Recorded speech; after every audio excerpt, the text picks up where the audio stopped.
Continue sir. एक second करिए start. Okay sir जी, आज के प्रेस कॉन्फ्रेंस के बाद आज हमने आपको जो तकलीफ़ दी है वो एक इम्पॉर्टेंट मसला है जो हमारे फ्रूट इंडस्ट्री के साथ आप देख रहे हैं खिलवाड़ हो रहा है। पिछले 1 महीने से वो लोग चला रहे हैं और कोई 8 दिन पहले जब ये पहली क्राइसिस की सिचुएशन बन गई तो हमने गवर्नर साहब से, उस वक्त वो यहीं थे, उनसे रिक्वेस्ट की। We called on him. उन्होंने अपने चीफ सेक्रेटरी को डायरेक्ट किया था, उन्होंने प्रिंसिपल सेक्रेटरी को डायरेक्ट किया था कि ट्रैफिक की एक मीटिंग ली जाए। फॉलो करते रहे।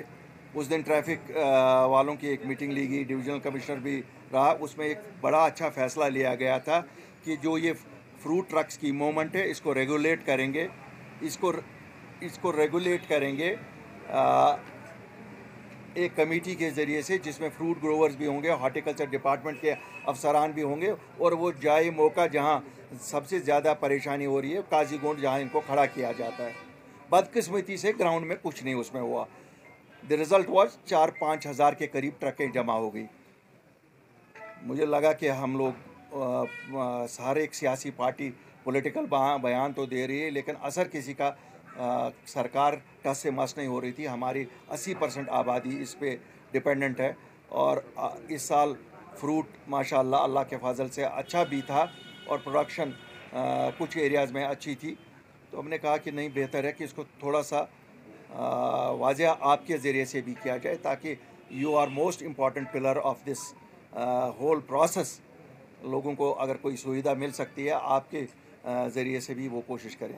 हालांकि 2 दिन हम कल भी चीफ सेक्रेटरी साहब से बात की और उनको बिल्कुल सीधा कहा कि साहब अगर नहीं होगा तो हमें काजीगुंड जाके बैठना पड़ेगा ग्रोवर्स के साथ। तो फिर we don't want law and order कोई प्रॉब्लम आप लोगों के लिए क्रिएट हो जाए। मैं शुक्रगुजार हूँ, कल उन्होंने पर्सनल इंटरेस्ट लेके डिविजनल कमिश्नर साहब नितेश्वर साहब से कल दिन में बात करके रात को उन्होंने मुझे कंफर्म किया they have cleared entire backlog. मेरा सिंपल सा सवाल है, एक तो शुक्रिया है उनको, अगर कल वो बैकलॉग क्लियर कर सके तो पिछले 15 दिन से क्यों नहीं कर रहे थे? इसका मतलब है दिस इज़ पॉसिबल।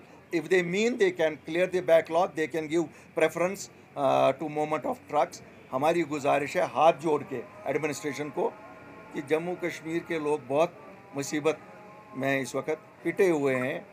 आप एक ही सेक्टर को ना देखें कि टूरिस्ट आपको नज़र आ रहा है यहाँ डल में या गुलमर्ग या पहलगाम में। एक छोटी सी परसेंटेज उस पर डिपेंडेंट है। 70% आबादी हार्टिकल्चर पे डिपेंडेंट है। इन लोगों के इस फ्रूट की मूवमेंट को प्रायोरिटाइज़ किया जाए, और जिस तरह आपने कल किया है वी होप कि हर दिन ऐसा ही प्रायोरिटी पे मूवमेंट उनको किया जाएगा। नंबर 1। नंबर 2, आप जैसे जानते होंगे कि दिल्ली के मार्केट में जिस पेटी की हमारे रेट आज हमें 900, 1000, 1200 मिलना चाहिए, आज वो 600-700 रुपये में जा रही है।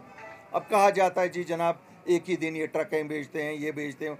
चलो एक पार्ट तो वो हम भी सॉल्व करेंगे। फ्रूट ग्रोवर्स ने भी ये किया है कि they will regulate the supply. लेकिन जो इंपोर्ट हो रहा है, बराए करम इंपोर्ट ड्यूटी बढ़ाइए, और जिन मुल्कों से आप लाना चाहते हैं, जैसे आप अफ़गानिस्तान से ला रहे हैं या कहीं से ला रहे हैं, देखिए ज़रा अफ़गानिस्तान में इतना सेब हो भी रहा है कि नहीं जो आप अफ़गानिस्तान के नाम पे ला रहे हैं ड्यूटी फ्री। बुनियादी तौर वो ईरान से आ रहा है, और हमारे लोगों को खसारा देने के लिए उसे इस्तेमाल किया जा रहा है। मैं तो गवर्नमेंट ऑफ इंडिया से अपील करूंगा कि आपको एक तो ड्यूटी का नुकसान किया जा रहा है, ये तो सीधी चोरी की जा रही है, इवेजन हो रहा है। आए दिन हम देखते हैं एनफोर्समेंट डायरेक्टरेट बड़ी एक्टिव है, रोज़ सुनते हैं NIA वहाँ एक्टिव है, एनफोर्समेंट डायरेक्टर, तो बराए करम इस पर भी एक्टिवेट हो जाए। ये ज़रा देखिए, ये अमृतसर से जो सेब आ रहा है, कहीं ये भी तो नहीं आपको कोई क्रॉस बॉर्डर ही है। इसमें अगर ड्यूटी इवेजन हो रही है, सीधी चोरी हो रही है, और हम आइडेंटिफाई कर रहे हैं कि साहब ये आपका अफ़गानिस्तान का सेब नहीं है, ईरान का सेब आ रहा है, तो हमें क्यों नहीं कोई सुन रहा है? अगर गवर्नमेंट ऑफ इंडिया की कोई ये है तो then they should put Iran into that list कि ड्यूटी फ्री ईरान से हम ला रहे हैं। अगर वैसी बात नहीं है, फिर इन जो लोग ला रहे हैं, चोरी कर रहे हैं ड्यूटी की, उनको पकड़ लें। ये बेचारे खाली जम्मू कश्मीर के लोगों को ही गिरफ्तार करना है हर चीज़ में, हर आए दिन हम देख रहे हैं। तो यही आज का मुद्दा था। This was the most important thing I wanted to. Bangladesh, हम कहते हैं एक साइड से कि बांग्लादेश अब हमारा सबसे करीब तरीन साथी है। तीस्ता की ट्रीटी भी हो गई, पानी की ट्रीटी भी होगी, अब बिजली भी हमारे वज़ीर आज़म ने उनको यहीं से दे दी। वज़ीर आज़म साहब सब कुछ कर रहे हो बांग्लादेशियों के लिए, ज़रा कश्मीरियों के लिए भी कुछ करिए। उन्होंने जवाब में ड्यूटी लगाई कश्मीरी सेब पे। My request to the Honorable Prime Minister is kindly intervene in this matter. The Prime Minister can only intervene in it and ask the counterpart in Bangladesh that since we treat them as a most favored nation, let them also treat at least this poor state as a most favored product. हमारी economy में भी थोड़ा सा फ़र्क हो जाएगी और उनको भी सस्ता मिलेगा, उनके लोगों को भी सस्ता मिलेगा सेब। हम नहीं कहते हैं कि हमारे लोगों को तो रेट मिलेगा लेकिन उनको भी सस्ता मिलेगा। ये 3 पॉइंट्स मैं आज आपके साथ रखना चाहता था।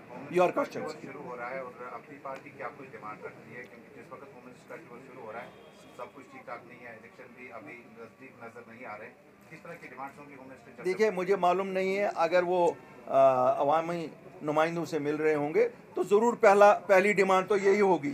आप देखते हैं इस वक्त अगर कश्मीर में कोई हाहाकार है वो यही है कि जो हमारी फ्रूट इंडस्ट्री को तबाही के दाने पे पहुंचाया है। इस वक्त तो और कोई डिमांड हमारी इससे बड़ी नहीं है। बाकी ठीक है, पॉलिटिकल चलता रहेगा, वो अब कब इलेक्शन होता है, कैसे होता है, आई थिंक मेरे को लगता है इस वक्त प्रायोरिटाइज हम करेंगे कि साहब हमारे इन ग्रोवर्स के मसलों को टॉप प्रायोरिटी दी जाए। कि ऑफ कोर्स जो पॉलिटिकल होता है तो पॉलिटिकल बातें तो होगी, जब मौसम की बात नहीं होगी, पॉलिटिक्स की भी बात होगी, ज़रूर करेंगे।